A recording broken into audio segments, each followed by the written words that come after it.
سعودی عرب میں مجلس پاکستان کی جانب سے مجلس پاکستان کے سابق جنرل سیکرٹری مرحوم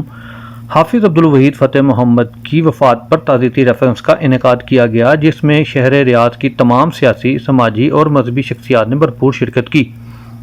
مجلس پاکستان کے صدر رانا عبدالرؤف میاں حامد اور رانا عمر فاروق کا کہنا تھا کہ ہم دکھ کی اس گھڑی میں مرحوم حافظ عبدالوحید کے ورثاء کے ساتھ برابر کے شریک ہیں، اور انہوں نے یہاں رہتے ہوئے جس بے لوث طریقے سے کمیونٹی کی خدمات کی ہیں، ان خدمات کو ہمیشہ یاد رکھا جائے گا۔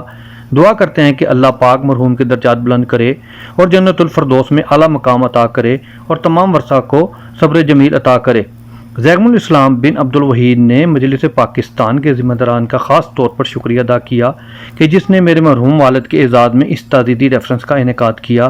مجلس پاکستان اور دیگر پارٹی کے نمائندوں مخدوم امین تاجر، ڈاکٹر محمد ریاض چودھری، ڈاکٹر محمود باجوہ، قاری عبدالعزیز درانی، پروفیسر عظمت اللہ بھٹا، مطیع اللہ چودھری، راشد محمود، حبیب احمد، ارشد محمود، مرزا منیر بیگ اور دیگر نے بھی گہرے دکھ اور غم کا اظہار کیا اور مرحوم کے ایصال ثواب کے لیے دعا کی۔